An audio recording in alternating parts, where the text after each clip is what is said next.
obeying my heavenly friend, resting in Jesus my Lord.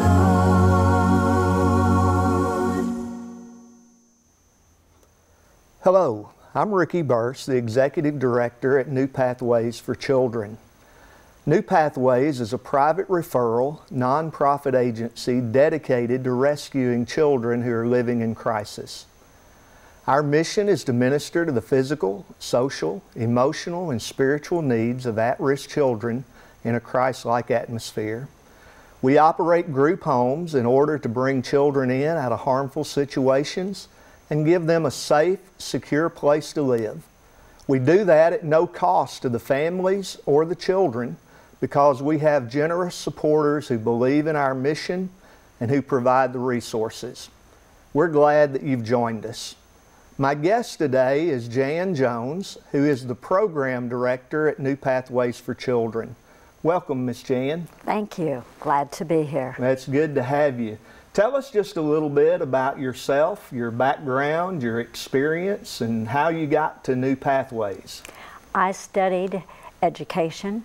I have a Bachelor and Master's of Science in Education and taught at-risk youth in an inner-city situation, followed by further studies, followed by a personal commitment with coursework, seminars, and personal studies about at-risk youth, trauma-based youth.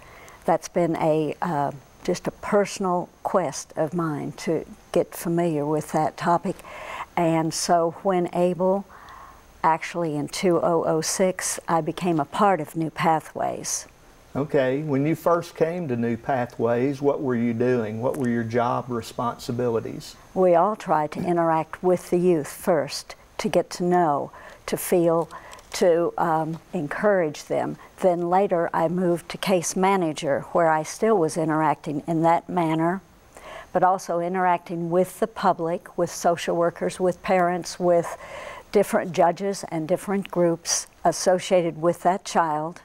I moved from there to intake coordinator, that is, getting to help select the children from the Department of Community-Based Service, from their children offered to them that need placement, and the Department of Juvenile Justice, putting those children into our program if appropriate. So when you first started with New Pathways and over the years in your work as case manager and then as intake coordinator, you saw a lot of situations where children were living in less than ideal circumstances and, as you mentioned in your comments, experiencing trauma. Tell us a little bit about what you saw, what kinds of trauma, and how trauma affects children.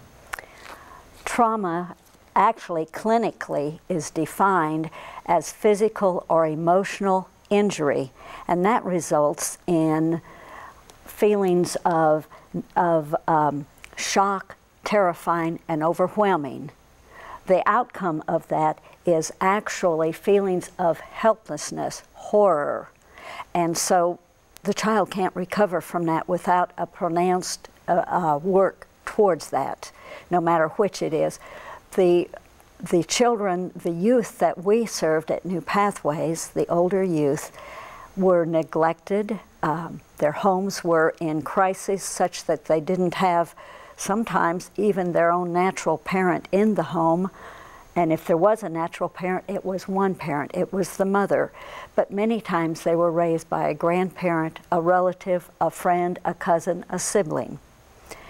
Those homes had gone through poverty, severe poverty. They were lacking education to remove themselves from that situation. So the youth that I was with, that great number of youth, every one of them had experienced trauma in one form or another, the physical, the sexual, the emotional. You mentioned a couple of things there in that answer that I want to explore just a little bit more. One of those is single mothers and the effect that a single mother or a single parent has on trauma. Currently in the United States, over 40% of the children who are born today are born to single unwed mothers, and that's a huge number, and unfortunately it's growing. Tell us just a little bit about the difficulty that a single parent has in raising a child by themselves. Those mothers are emotionally unstable for the most part. They are experiencing severe poverty. Sometimes they do not have food nor adequate shelter, and most of the time cannot get utilities, shelter, food together at one time. This says nothing about meeting the needs of their children for schools, for school activities, school clothing, holidays, and so forth. These women need emotional support. They need an opportunity to finish their lives. It's sad, but so many mothers that I met began their parenthood when they were 13 years old. Mm-hmm. And so that perpetuated itself on down the line. That's not a mature age for thinking of and caring for children. Yeah, they're basically children themselves trying to raise children, aren't they? Absolutely. Yeah. The other thing that you mentioned as an important factor is poverty. In the city of Paducah, about 36% of the children who live in the city live in poverty, and that's a huge number, and there are a number of agencies around the area who are working to address some of those things, and obviously New Pathways is one of them.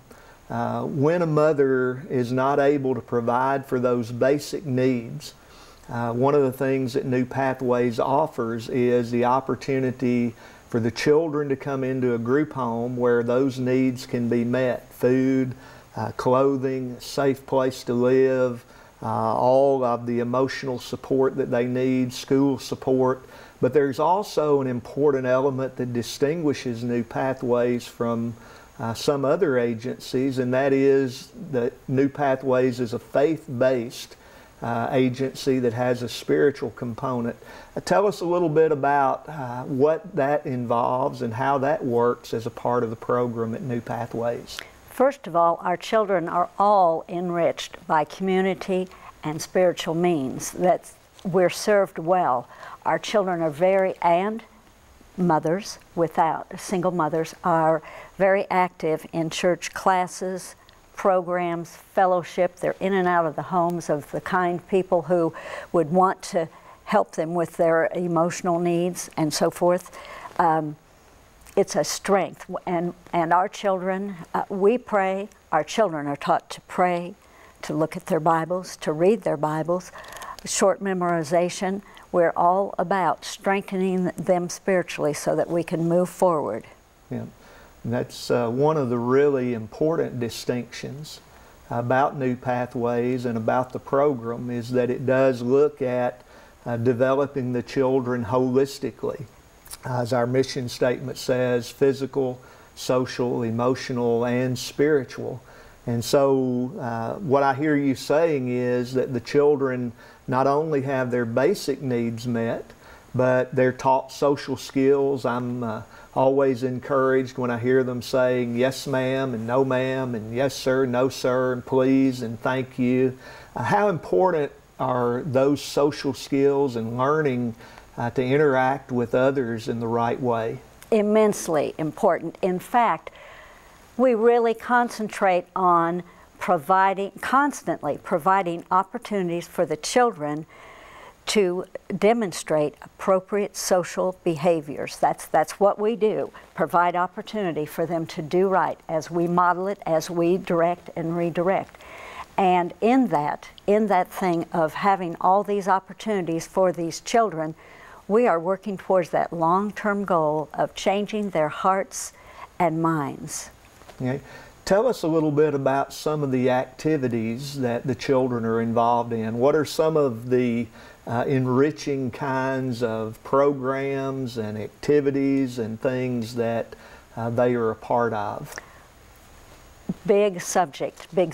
Our children from church, we've got church camp, We've got swim lessons. We have a pool at our disposal any day we want in appropriate weather. And a teacher, a swim teacher available to us. We have use of horse riding, therapeutic horse riding. That we get that through Cassidy's Cause. We have also the art and music available to us, as well as doing school teams, soccer, football, orchestra, tonight a concert.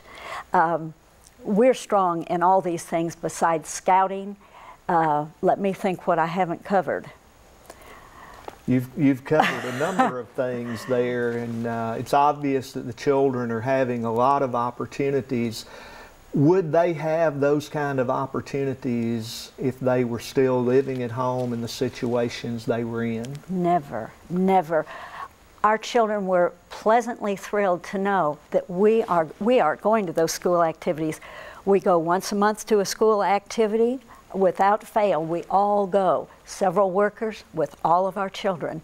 We'll have a fall festival coming up. We participate in getting them ready for school parties all this week.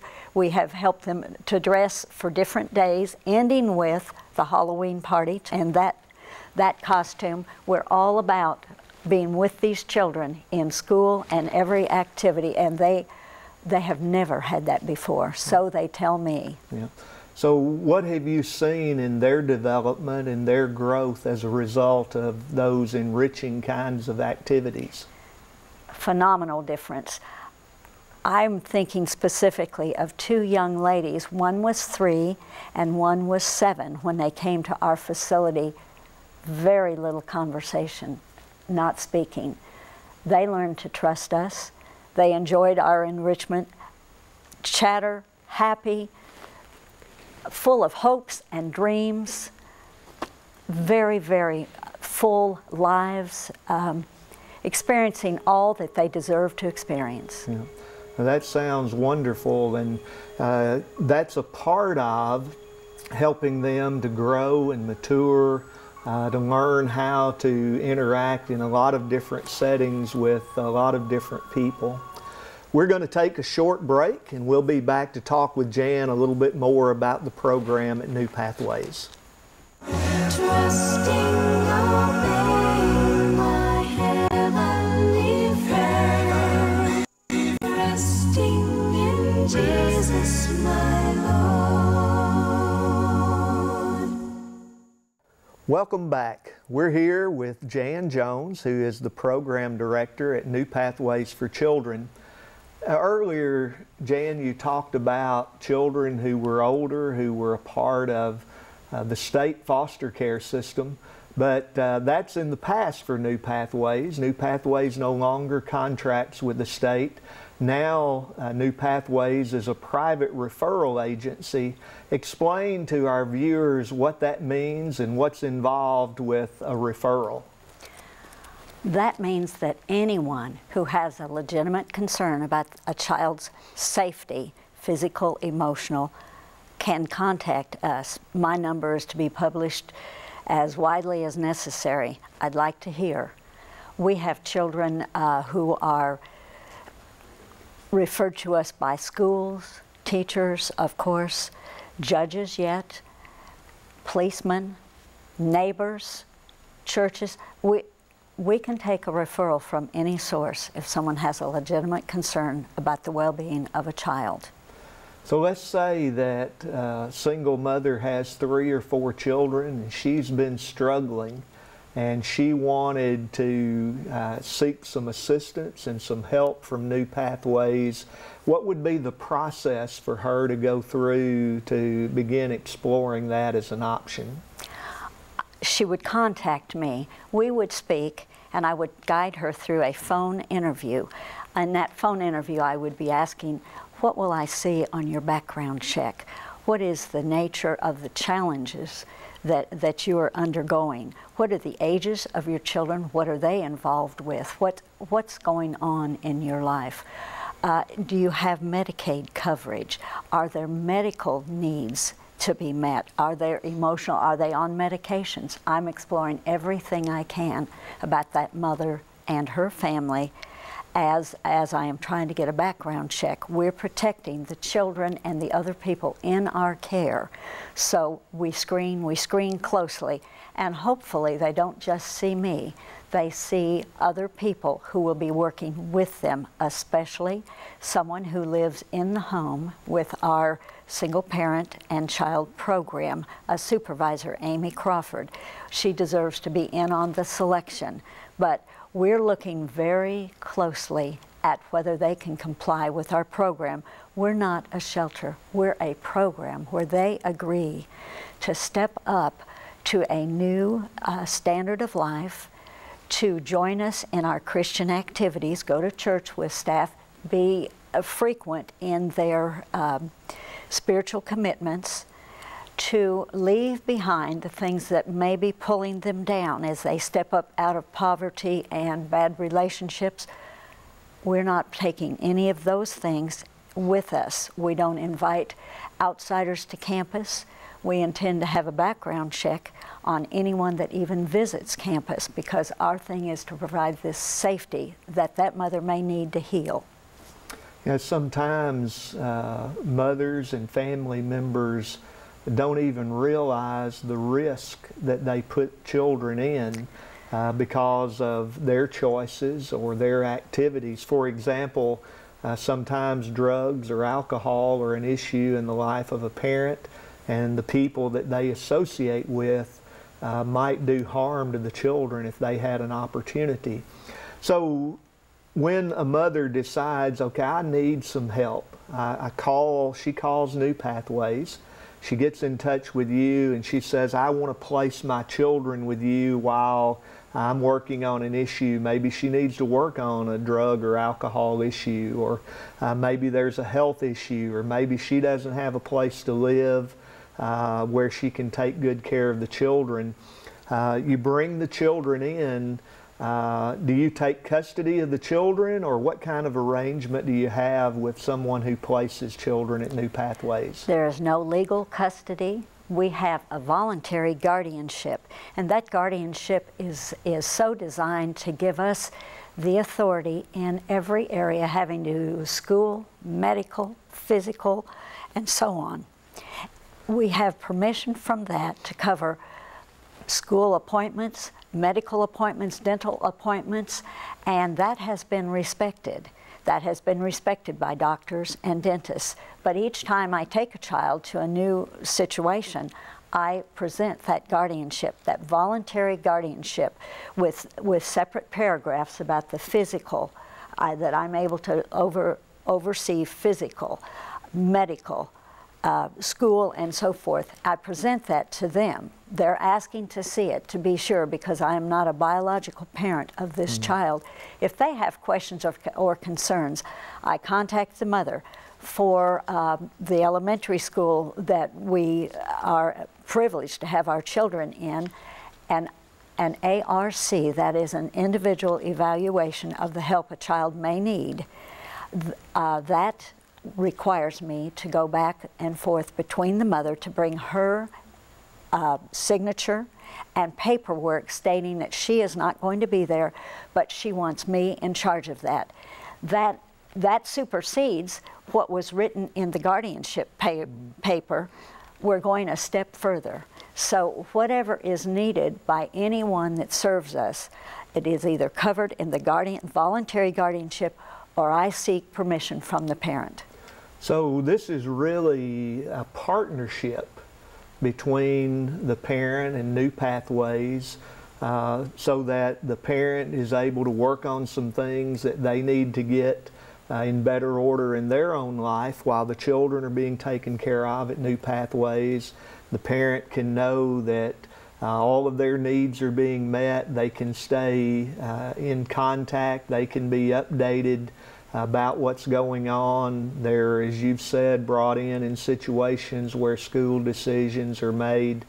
So it's really a win-win for the family and as well as New Pathways, because we have a desire to serve children, and the agency was founded in 1990 with that vision of serving children in the community who are hurting. So once you get those children into the program, what's the model of service? What are you trying to work toward and trying to accomplish? What's the foundation of how you're working with each child? We follow the Boys Town USA curriculum, a wonderful, very detailed plan for teaching children the skills that it takes to live a prosperous, appropriate lifestyle so that someday they can be responsible parents themselves. So we follow that, which requires that our staff are both compassionate and competent. And we're working all the time to do that. We've got the compassion, the desire, and the affection for the children. We're improving our competency monthly. We train ourselves monthly. And believe me, we are researching with each child. We are looking at their individual needs, trying to determine what they need, not just at school, but emotionally, physically, and so forth. As you know, we decided a young lady recently needed and deserved gymnastics experience. We were delighted to be able to have that from someone who loves our children and provides it for her. But basically, back to those children entering our program, the first thing we're doing, we are looking at their individual strengths. We're looking at where they're succeeding. That's how we build a rapport with them. That's how we bring out the best in them and let them see we want to move forward together. So we're identifying the things they're doing right, capitalizing on that, showing them that they can add to that, and they're pleased to do so when you present it in that way. So that's what it means to be strength-based. They have strength, we identify them. Many of these children have never had their strength identified before, so they're happy to join us in our journey forward. Yeah. That, what I hear you saying is that that's positive reinforcement rather than focusing on the negatives. From your background and experience, just explain a little bit of the difference between positive reinforcement and negative reinforcement, and how each of those works in the work with a child.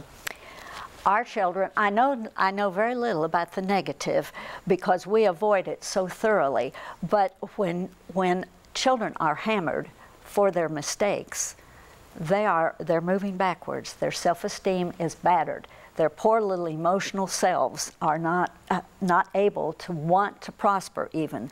That's why we're hunting for what they do right, what they can achieve. And when we talk to them, we're talking about what they are doing right. I have a checklist that we fill out on each child daily, and that checklist has many, many areas because I want them, when I address them with that checklist, I want them to identify the 15 or 20 things, the areas in which they are succeeding. And then if they are not succeeding in a couple of areas, we're taking care of that too. But getting a hold of their little personalities, bringing them forth to a place of wanting to move along with you, that comes from positive. And no one's better than you for rewarding the children. Like when you came in, the children had, last week, the children had returned from school, and you questioned them. After they quieted down in their excitement at seeing you, you questioned them about who had gotten the highest achievement in behavior.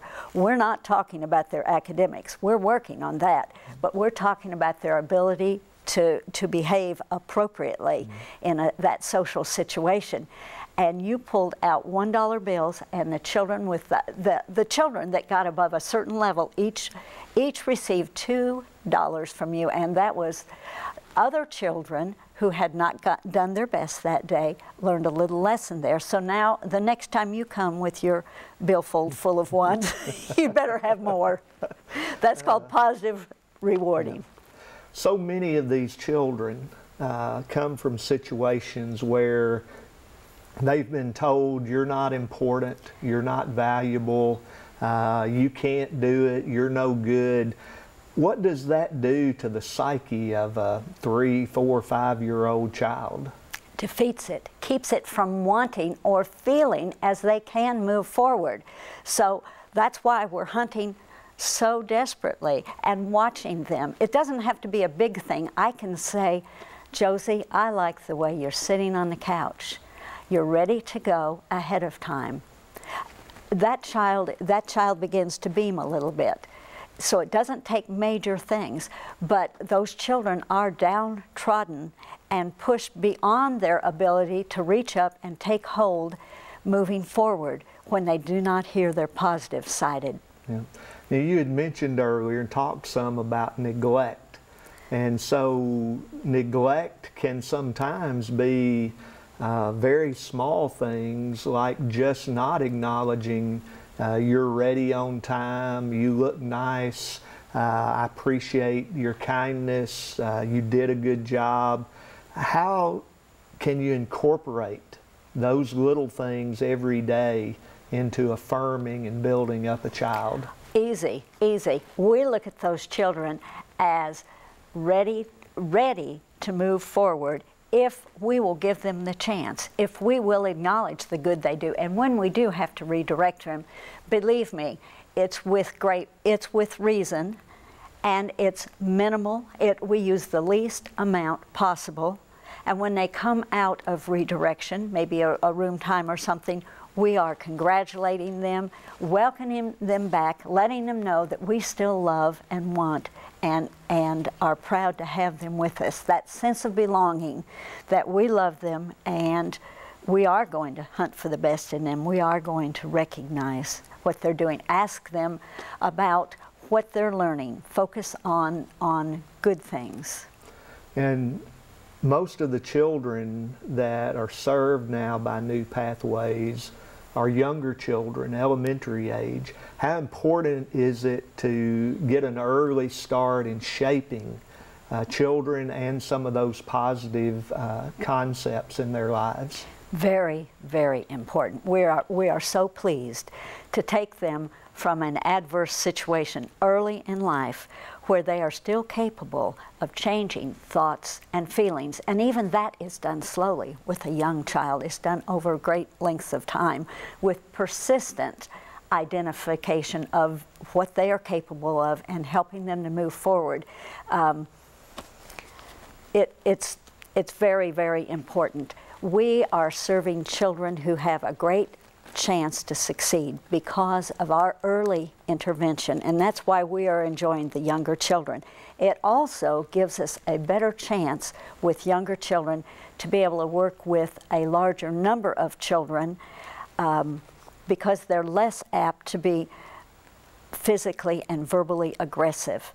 We're always providing a safe place. So as you know, with older children, we see more of the aggression and more need to protect. But with the children in elementary ages, as we are serving now, we can move completely forward. We have to keep them from tumbling too much and try and stop wrestling and horseplay, but we're not experiencing dangerous aggression of any form. Yeah. Jan, thank you for being here with us today. This is an exciting time at New Pathways for Children. The opportunities to rescue children out of crisis have never been greater. Unfortunately, there are many living in sad circumstances. Thank you for joining us, and we look forward to seeing you again next time. Jesus, my Lord. When I'm drowning